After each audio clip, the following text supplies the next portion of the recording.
Hello everyone, my name is Maria Lilia Villarreal and I am the creator of my own GoFundMe, which is Maria Lily's Medical Journey. This is an update for the monetary donations that I have been collecting for the last 5 days.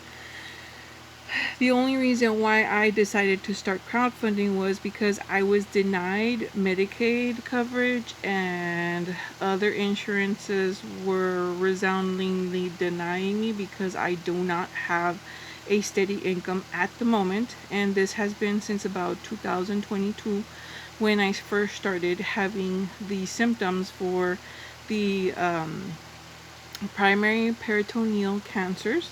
And these again are just prognosis because I'm actually looking forward to getting real answers on March 26th at 2:15 p.m. in Edinburg with Dr. Carlo Herreras. And the thing is that he is actually going to be the first specialist oncologist that I go and see, because after 3 months of getting attended here at my local low-income clinic, I have been diagnosed again with having elevated CA-125 antigens, which is a cancer marker again for ovarian cancer or the primary peritoneal cancers. And these, basically what it means is that it can affect 1, 2, or all of the reproductive organs, which are the ovaries, the fallopian tubes, and the actual endometrium. Or it could have actually gone into the abdominal walls and have adhesions in there. I don't know if it is closely related to the endometriosis, but from what I've researched, it's actually a pretty independent diagnosis. And then there is a tertiary level of, I guess, invasiveness that actually affects the colorectal parts of the body. So right now, again, I am seeking monetary donations from you and anybody else that I can get a hold of, because I've been trying to fundraise locally and everybody has been turning me away. A lot of the places where I've gone to personally to set up a box or a can for donations say that they either get stolen or picked on, so they can't rely on that. I've actually delivered a couple of flyers that have my information and part of my story, which has my GoFundMe as well. Right here, this is like this is the link that I have originally, but it might change every time that I share it. I do have the Cash App up here. You can either scan the QR code or you can actually go to the $ Maria Lily 85 and send me a donation there. If you are going to try to give me a contribution, in cash, you can go ahead and call my number, which is right here, or you can send me an email, which is here on the part of the PayPal. I'm sorry, it's just the little stands moving. So again, I originally did have all the monies for the visit and for the transportation that I had fixed to go to Edinburg. It's about an hour away from the city where I reside in, which is Brownsville, Texas. It's on the border by the sea. Basically, I had to go in March 14th because I was enduring symptoms of cold sweats, shivers. My body was just frozen over and I couldn't really sleep. I was getting sharp pains on the left side of my abdominal wall, pelvis, and up to my knee. It was actually radiating all the way down to my left knee. So it was a bit concerning, and I did call them and they gave me an appointment. But unfortunately, it set me back about $80 just for the visit because I had to take an Uber there. I was way too dizzy to drive and nobody was available to take me. But gladly, the doctor did attend me. He gave me a milligram of rosefrin antibiotic and he sent me home with another oral antibiotic, which was about maybe $18. And then I had to refill my progesterone medication and a cream that I'm using because of the irritation that I have in the vulva. So basically, it set me back about $150 altogether. So I am looking to regain that and then to have a little bit over until April.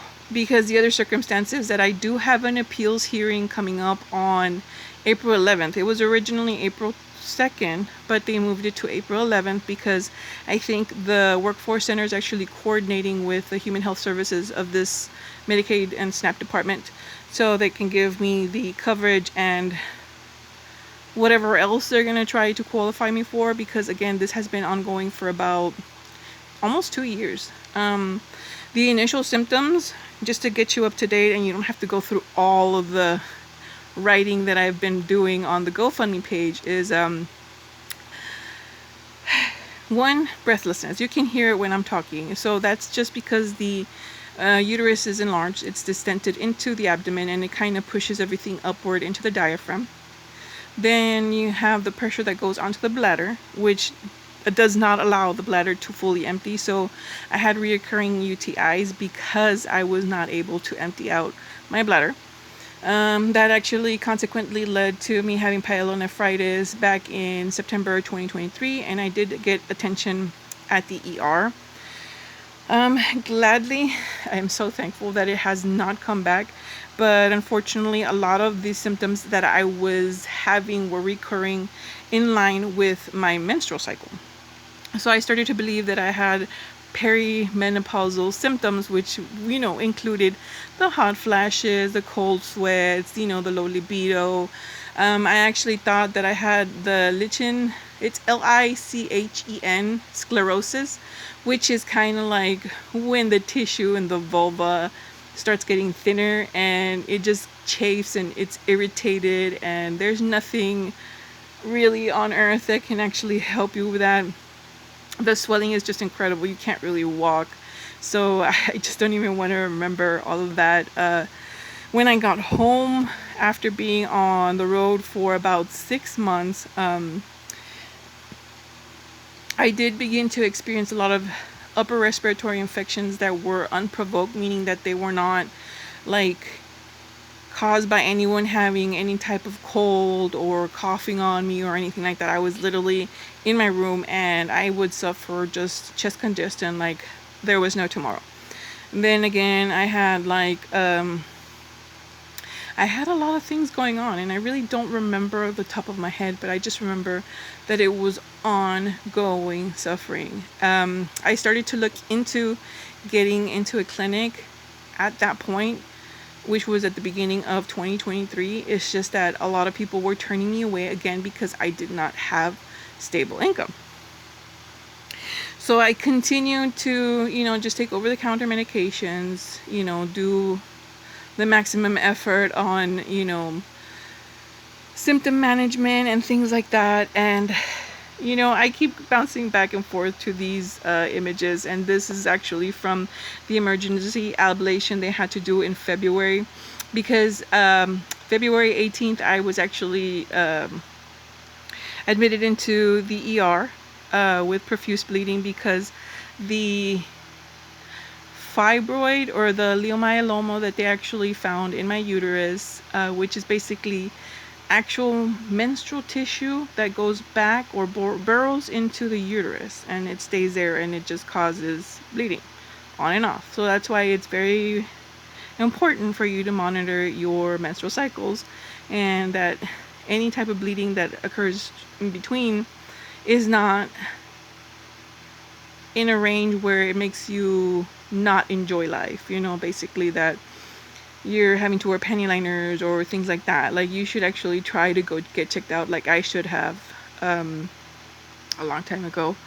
But regretfully, again, I was just, I guess, too stubborn to listen to my body. I was trying to think that I could just take care of this again without any professional help. So back to the ablation.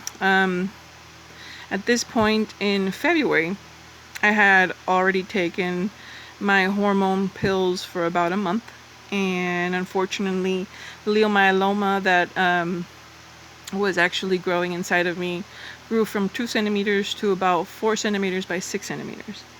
So right now I'm being closely monitored because of that.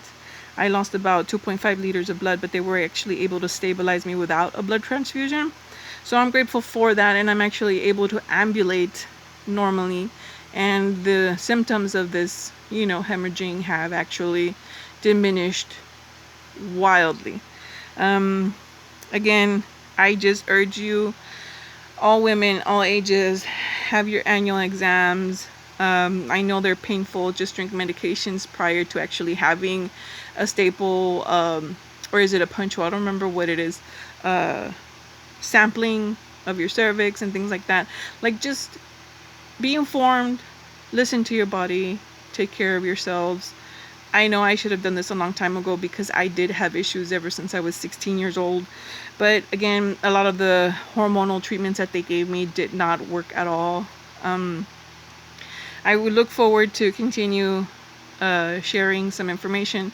The next video will probably be about the primary peritoneal cancers that are, the information is basically available in the National Institute of, the Cancer Society and stuff like that.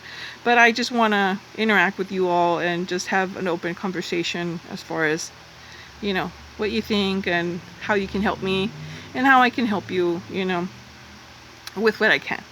So again, please share this video with whomever and wherever you can.